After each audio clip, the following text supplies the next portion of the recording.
Hello and welcome back to Personal Finance New Zealand with your host Liam Labuschagne. And today we're going to be talking about tax on investments. We're going to be covering things like tax on interest, tax on dividends, and tax on overseas income, as well as tax on PIEs or portfolio investment entities. Now the kind of way that I'm going to structure this video is by going through the IRD's individual income tax return form and kind of let that guide how we move through these topics, because I found that the easiest way to figure out like what numbers do I actually need to calculate and have fall out the bottom to put into my tax return and make sure that it's all correct. Now I will give just a general disclaimer: this is not tax advice, this is just for education and for entertainment value. So if at any point you don't understand it or you don't feel like you can replicate what I'm doing or what I'm explaining, please get professional advice, and it's probably going to be worth it for most people. Alright, so the first section we're going to look at is the easiest. It's New Zealand interest. So you can see on the screen now all the sources of New Zealand interest that count towards this. And looking at the actual form, you can see there are two numbers you'll have to calculate. And it's the total resident withholding tax that you've already paid during the year, and then the total gross interest that you've received.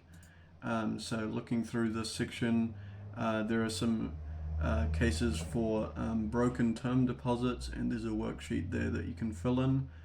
This particular section here on resident withholding tax is important. So it pretty much just explains that resident withholding tax will have already been deducted from some of your interest throughout the year, and it's just there to cover the tax liability that would have been created from that interest income that you've received, so that by the end of the year you don't have to fork out and pay that tax all in one go, essentially. There are some extra rules around interest on joint accounts. You only pay for your share of the interest. If you receive interest from bank accounts or interest from overseas, that's in a different section, so hold off for that. Farm vendor mortgage or finance bonds, you can read that, and income from financial arrangements. And you can see here there's some more explanation on page 40, which we will quickly have a look at. And you can see that financial arrangements include these kind of things, and there's some requirements around maximum values and that kind of thing. And when you sell a financial arrangement, you actually have to use this form called sale or disposal of financial arrangements, called IR3K. You can just Google that, and I found this document here, which is essentially easiest way to explain it is if you own a bond, you're going to have to pay tax on any capital gain that you make, and any resident withholding tax that's been deducted for interest that you've received from that, that's going to be included in this section, question 13. So that's why it's mentioned there. So yeah, that's New Zealand interest. Right, so the next section is if you receive dividends from New Zealand companies. So dividends are essentially, as you can see in this document here, it's a part of a company's profits that it passes on to its shareholders. And in this case, unit trusts are treated as companies in this calculation. So dividends will have credits attached to them. There are two main types here. There are imputation credits, and these are essentially, as you can see here, credits that get attached, which represent the tax that the company has already paid on those profits, to prevent it from not being taxed twice. Because if you think about it, the company has its operations, it makes a profit, it pays the corporate tax rate of 28%, and then from whatever's left over, that's the money that it can use to pay a dividend to its shareholders. So if that gets taxed again, that's a double taxation.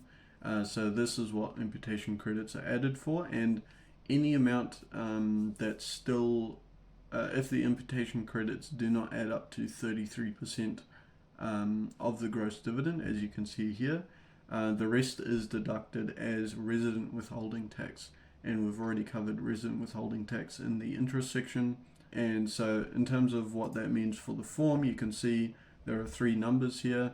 You have to enter from your dividend statement the total dividend imputation credits that you've received, the total dividend resident withholding credits that you've received, and the total gross dividends. And you can see that there. There are some exceptions, again, shares and other non-cash dividends, as well as dividends from overseas companies, just like interest from overseas. That is handled in a separate section, so do that there. Alright, so the next section is overseas income. As you can see here, if you received income from or while you were overseas between this period, then you must complete an overseas income summary. And just looking at the IR3 form once again, you can see there are two boxes you'll have to fill in. That's the total overseas tax paid and the total overseas income. So once you've filled in the overseas income summary form, which is the IR1261, whatever the total tax paid and the total income was, that's what you then put into the IR3. So let's have a look at that overseas income summary form. So you can see they've got a space here where you can put in the income type, the jurisdiction, the gross amount, and the tax credit for as many income types that you have. And what are the types of income that you have to declare as overseas income? Well, here they are. Interest, dividends, CFC, FIF. There's all these different types of income, but for the purposes of this video, I'm just going to be talking about FIF income. Now, the guide does mention the FIF income, and you can see that you scroll down, it mentions it here. But FIF income is actually quite complex, and therefore the IRD has put out a separate guide just explaining how FIF income is calculated. Now, some just general disclaimers before we go into that document itself. FIF income is basically any shares, units, or entitlement benefit to any foreign company, unit trust, or superannuation scheme, or life insurance policy that you own. So any of those kind of things that you own from overseas, that counts as a FIF, foreign investment fund. And there are some exclusions to this. So for example, certain Australian resident companies, you can see here, and the IRD actually maintains an exact list of those companies that count towards that. Certain Australian unit trusts, and if you own 10% greater interest in a controlled foreign company, which we won't be going over. Finally, there's also another exemption, which is quite a good exemption, that says you do not have to calculate income under the FIF rules if your total cost of all investments for FIF purposes is below $50,000. So just to put all of that in an example, let's say that you own $10,000 of Apple stock over in the US. Because the total cost that you've put in, so you've put in 10,000 New Zealand dollars, because that's less than 50,000, you do not actually have to calculate income under the FIF rules.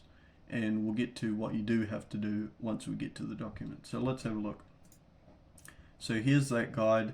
Again, there's a whole lot of stuff here that explains what it is and how the exemptions work. One thing I will note before we carry on any further is currency conversion. Now, with all of calculating FIF income, as you might know, other countries have different currencies, so you will have to convert the foreign currency into New Zealand dollars, and you can see there are various methods for doing that on the screen now, so you can read that. So assuming that you're trying to calculate tax for a foreign investment fund and it's not included in the exemption, and your total portfolio is not within that $50,000 threshold, generally you're going to be using one of two methods, either the FDR method, which is the fair dividend rate method, or the CV method, which is the comparative value method.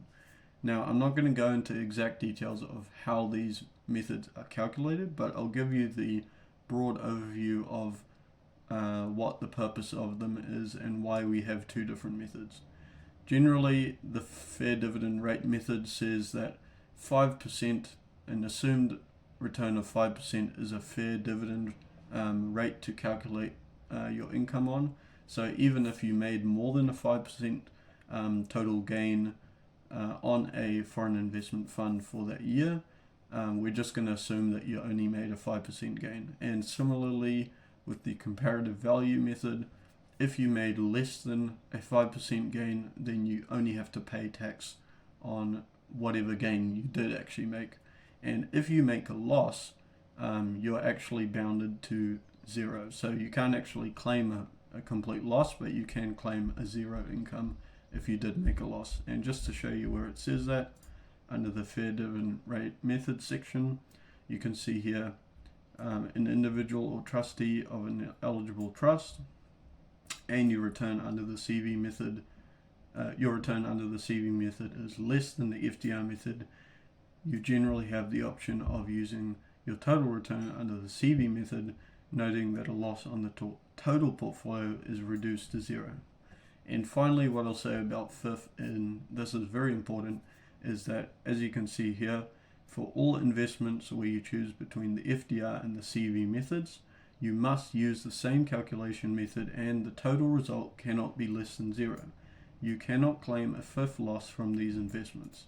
So that's saying within a particular income tax year, when you file your return for all your foreign investment fund investments, you can only choose one of the FDR and the CV method. So you can't use the FDR method on one of your investments and the CV method on another of your investments when calculating for the same tax year. Okay, so what if you do, what if you are under that $50,000 threshold, like I gave in the previous example with the Apple stock?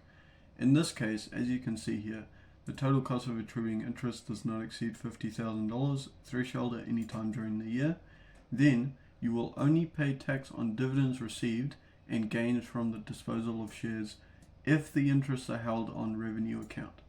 Now, just putting aside the disposal of shares revenue account section of that, what that essentially means is in your question 17 of your IR3, as you can see here, you just put in the total overseas tax that you paid, so you'll pay some non-resident withholding tax, and the total dividend that you received, the gross dividend. So that's all you have to do. You don't have to pay capital gains tax, just dividends if you're under that $50,000 threshold across all of your FIF interests. Now, what is this disposal of shares if interests are held under revenue account? Well, they actually give us a nice glossary. So if we scroll down to the bottom of this document, scroll up a little bit, we see here revenue account. When a person buys and sells investments on a regular basis or buys with the intention of making pecuniary profits from the investments are considered to be held on revenue account.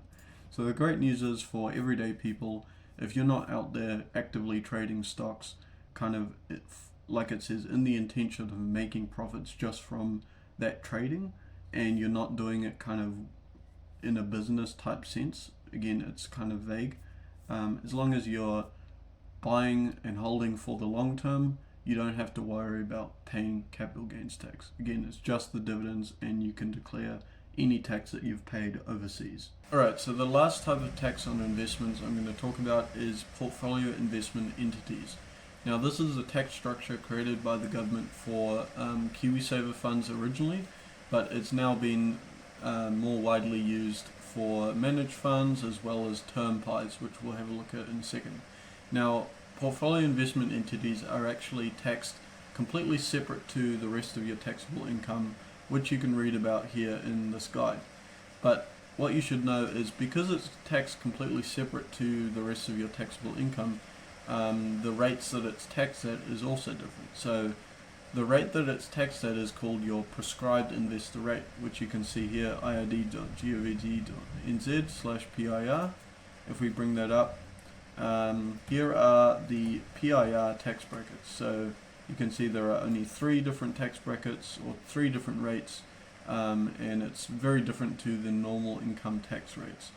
Now, most funds like your KiwiSaver fund or your managed fund, or term pies, these will all be multi-rate pies, meaning the institution that you've got that product with will know what your personal PIR is, and they will automatically pay tax for you at that rate. So everything's sorted for you. So just an example, a term pie, that's a term deposit that's been set up in this new pie structure. So as an example, I've put out on the screen from interest.co.nz.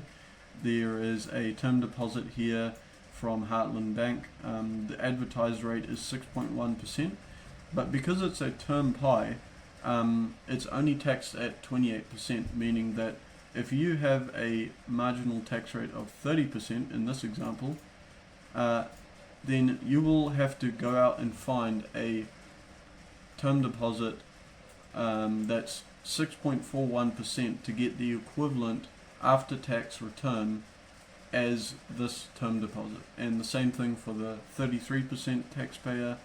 6.7% would be the rate that you would have to go out and find on a normal term deposit to get the same after-tax return. Now finally, listed pies are things like smart shares ETFs listed on the NZX. Because they're listed securities, and there's no relationship between you and smart shares, you just own the shares, they actually don't know what your PIR is, so they will tax it at the default rate of 28%.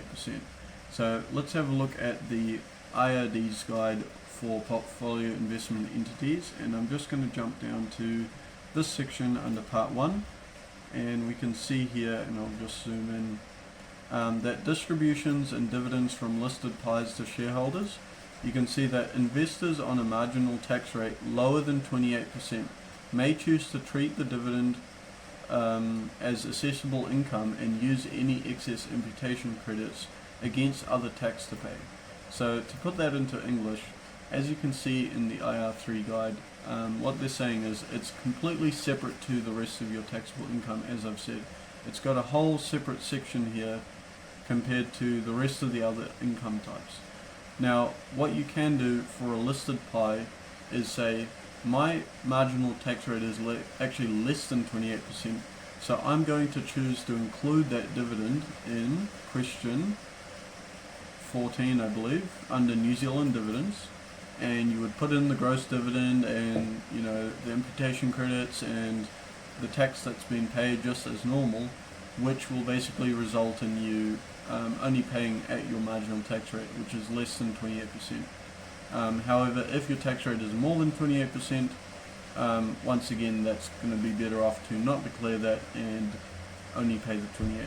As a final note on pies, a really good advantage of them is earlier we were talking about FIF income and overseas investments.